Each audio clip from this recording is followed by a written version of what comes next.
अस्सलाम वालेकुम dear students.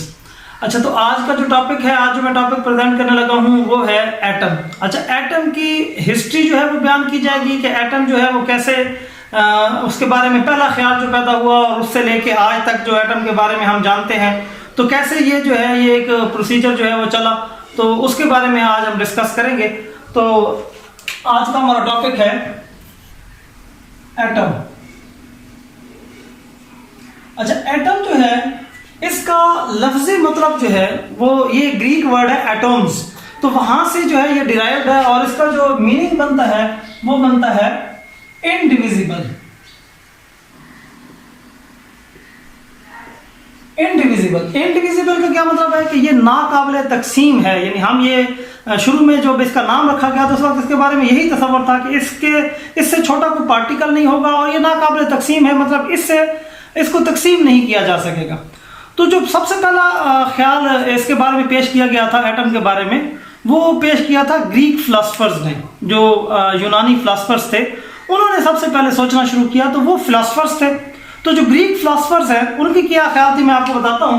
सबसे पहला जो काम यहाँ जो आपने बात ज़हन में रखनी है, मैं साथ में लिख भी रहा हूँ ताकि आपको पॉइंट ज़हन में रहें। तो सबसे पहला काम जो एटम के बारे में अगर किसी ने किया है तो वो ग्रीक फिलोसफर्स का है। ग्रीक फिलोसफर्स,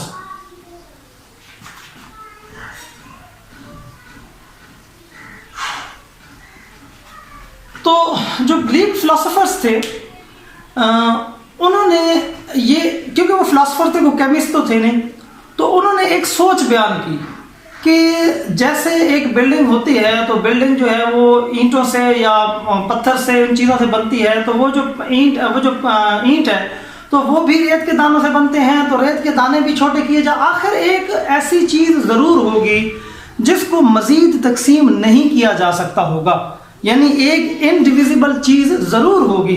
तो सबसे पहले जो ग्रीक फिलोसफर जिसने ये नाम तजवीज़ कर दिया वो डेमोक्राइटस था। ये भी आपने ध्यान में रखना है, डेमोक्राइटस। तो ये जो डेमोक्राइटस था ये भी ग्रीक फिलोसफर था और इसका जो है इसने सबसे पहले ये नाम जो है वो इसको दिया एटम। यानी जो ग्रीक फिलोसफर्स में सबसे पहले जिसने ये नाम तजवीज़ किया, यानी जिसने इसको इनडिविजिबल कहा और कहा कि ये मज़ीद जो है वो तकसीम नहीं हो सकता और इसको जो है वो एक नाम दिया, तो वो सबसे पहले नाम देने वाला ग्रीक फिलोसफर डेमोक्राइटस था। और ये याद रखिएगा, ये 460 से 370 बीसी में था, यानी ये सुकरात के ज़माने से भी को 15-20 साल पहले की बात है। यानी अभी आपको पता है जो यूनानी सबसे बड़ा स्कॉलर जो बहुत ज़्यादा मशहूर हुआ फिलोसफर, तो वो सुकरात था। तो सोक्रेटिस से भी पहले का जो है ये था डेमोक्राइटस। इसने सबसे पहले जो है ये तसव्वुर पेश किया कि एक मादा जो है वो ऐसा ज़रूर होगा जो इनडिविजिबल होगा, जिसको मज़ीद जो है वो तकसीम नहीं किया जा सकेगा। उसके बाद जो है वो यानी वहाँ से लेके आप देखें वो 370 बीसी में वो वफात पा गए हैं। तो 370 बीसी से लेके 17वीं सदी तक कोई काबिल ज़िक्र जो है वो एटम के बारे में बात नहीं की गई। आपको पता है तब तक साइंस जो है वो इतनी तरक्की नहीं कर पाई थी।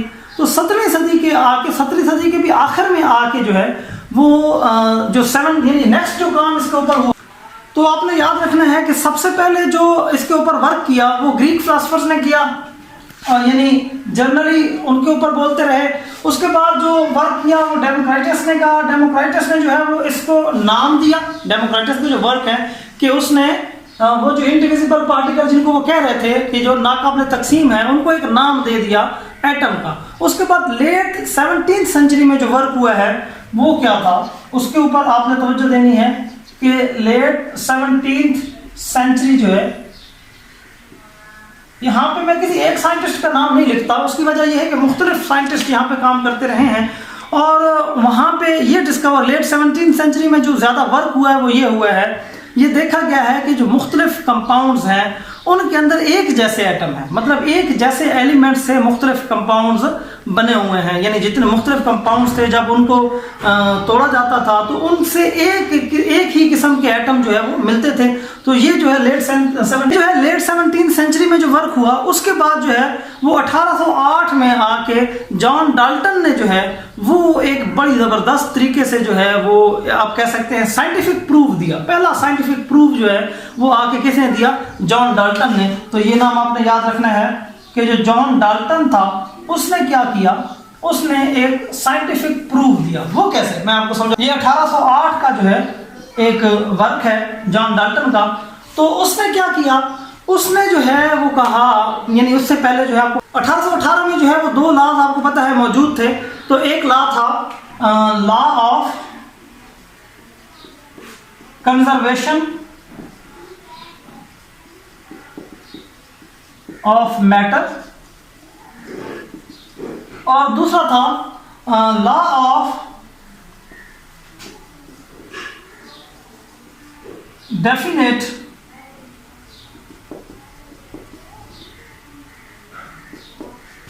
प्रोपोर्शन।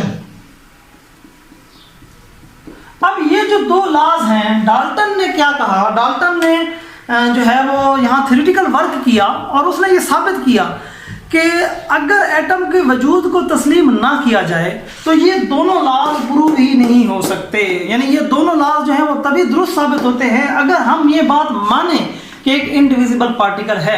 तो आप कह सकते हैं एक थ्योरेटिकल प्रूफ जो है सबसे पहले जॉन डाल्टन ने जो है साइंटिफिक प्रूफ जो है वो दिया कि एटम मौजूद होता है। उसके बाद जो है वो फिर मॉडर्न रिसर्चर्स जो है वो आए, जब ये कंफर्म, यानी ये क्योंकि देखें अगर कोई लॉज हैं और लॉज के जरिए से आप उसको प्रूव कर रहे हैं तो आप ये तो उसका वजूद तो आपको इनकार नहीं कर सकता। तो उसके बाद जो है ये वर्क शुरू हुआ कि एटम जो है वो कौन कौन से पार्टिकल्स पे मुश्तमिल है। तो एटम जो है यानी जो मॉडर्न रिसर्च जो है इसके ऊपर शुरू की, यानी 5वां मैं पॉइंट लिखूंगा कि अब मॉडर्न वर्क इसके ऊपर शुरू हुआ है। तो जो मॉडर्न वर्क है उसमें जो है ये पता चला लिया गया कि एटम जो है वो इलेक्ट्रॉन्स, प्रोटॉन्स,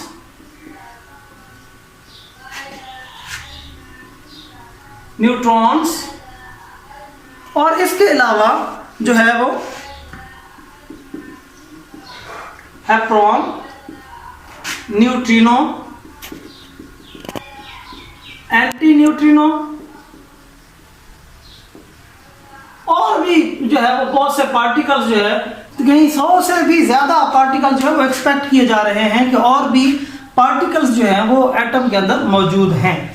तो ये जो है जो मॉडर्न वर्क यानी डाल्टन के बाद शुरू हुआ, तो उसमें एक तो पहले सबसे पहले जो है वो ये कंफर्म कर लिया गया कि एटम के अंदर जो है वो आपको पता जे थॉमसन का वर्क है उसमें, और गोल्ड आइंस्टाइन का जो है उसमें वर्क है, मुख्तलिफ साइंटिस्ट का उसमें वर्क है, जिसके बाद जो है वो हम इस नतीजे तक पहुंचे हैं कि एटम जो है वो इलेक्ट्रॉन, प्रोटॉन, न्यूट्रॉन और ये चीज़ें इसमें, यानी एटम जो है जब हमने पहले कहा था कि इनडिविजिबल है, यानी इससे कोई छोटा पार्टिकल नहीं है, वो बात तो गलत साबित होगी, लेकिन उसके बावजूद नाम हम इसका अब एटम ही रखेंगे, चेंज नहीं करेंगे, चेंज नहीं किया गया।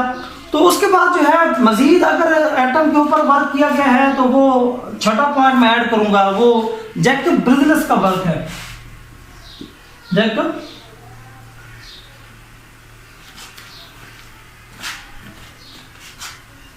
ब्रिजलियस, तो जैकब ब्रिजलियस का जो है वो 1826 में जो है जैकब ब्रिजलियस ने जो है वो मालूम किया था एटम का मास, यानी जैकब ब्रिजलियस जो है उसने एटॉमिक मासेस जो है वो मालूम किए, एटॉमिक मासेस यानी एटम का जो है वो मुख्तलिफ जो एटम हैं उनके मासेस मालूम किए, और उसके जो यानी मालूम करदा मासेस हैं वो आज भी काफ़ी हद तक जो है वो माने जाते हैं।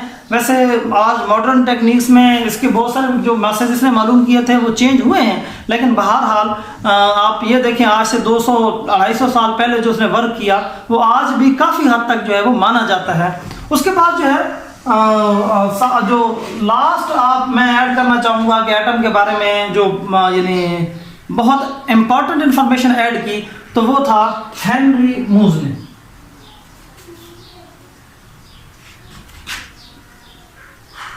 हेनरी मूजले, आपको पता है हेनरी मूजले जो है उसने 1913 में जो है वो एटॉमिक मास जो है वो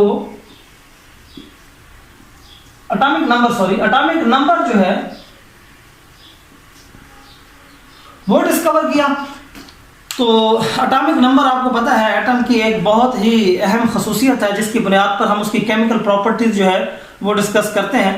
तो ये वर्क जो है यहाँ तक अगर आप देखें तो क्या हमने शुरू किया, मैं दोबारा जो है इस बात को सारा रिवाइज कर देता हूँ। हमने शुरू किया कि सबसे पहले हमने एटम का जो नाम है वो इस बुनियाद पर रखा कि वो एटम इंडिविजिबल है। और ये किसने कहा था कि इंडिविजिबल है? ये ग्रीक फिलोसफर्स ने कहा था कि एटम जो है वो इंडिविजिबल है। उसके बाद जो है वो डेमोक्राइटस जो है उसका वर्क, उसने ये नाम दिया था एटम का, ये 460 है यहाँ पे। तो उसके बाद जो है वो लेट 17th सेंचुरी में जो है वो उसके ऊपर अच्छा खासा वर्क हुआ है। और उसके बाद जो है वो जॉन डाल्टन ने 1808 में जो है वो 2 लॉज के जरिए से ये प्रूव किया कि एटम जो है वो मौजूद है, एटम की जो एग्जिस्टेंस है उसको प्रूव किया। एटम के बगैर जो है वो आप इन लॉज को प्रूव नहीं कर सकते। ये जो है जॉन डाल्टन ने ऐड किया। मॉडर्न जिसमें वर्क हुआ वो ये पता चलवाया गया कि एटम के अंदर कौन कौन से जो है वो पार्टिकल्स हैं। उसके बाद जो है वो जैकब ब्रिजलेस ने एटॉमिक मास मालूम किया और हेनरी मोजले जो है वो एटॉमिक नंबर मालूम करके तो एटम के बारे में एक कंप्लीट इंफॉर्मेशन तो खैर नहीं कह सकते हम, इंफॉर्मेशन तो अभी भी जारी है, लेकिन एक काफ़ी हद तक जो आज हमारे पास नॉलेज है उसमें जो है वो यहाँ तक हम कंफर्म है। एटम जो है वो इसकी एक हिस्ट्री जो है वो यहाँ तक हम मालूम समझते हैं। अच्छा, एक बात और आप नोट कर लें, नेक्स्ट जो है अब मैं फर्स्ट ईयर के जो है और फर्स्ट ईयर के भी लेक्चर दिया करूंगा, एफएससी के, सेकंड ईयर के भी, मैट्रिक के भी और 9th-10th के भी। तो कोई भी टॉपिक जो है वो और मैं टेक्स्ट बुक से दिया करूंगा, मतलब टेक्स्ट बुक वाले ये जो मैंने टॉपिक दिए ये भी टेक्स्ट बुक से दिए। तो जितने भी मैं टेक्स्ट बुक से दूंगा तो उसमें एक बात जो है मैं ध्यान में रखूंगा, मैं कोई भी टॉपिक जो है वो ऐड करूंगा तो उसमें मैं जो क्लास का नाम है वो लिखूंगा। उसके बाद जो है मैं अगर वो सब्जेक्ट जो है वो सब्जेक्ट का नाम लिखूंगा। उसके बाद जो चैप्टर है उस चैप्टर का नाम लिखूंगा और उसके बाद जो है वो टॉपिक जो है लिखूंगा, जो भी आपका टॉपिक होगा। तो इसके जरिए से आप सर्च कर सकते हैं ताकि आपको जो है वो सर्चिंग में इजी हो। और आप चैनल को सब्सक्राइब कर देंगे तो उसका ये फायदा होगा कि जो भी वीडियो मैं नहीं अपलोड करूंगा तो वो जो है वो आप तक पहुंच जाएगी। अस्सलाम वालेकुम।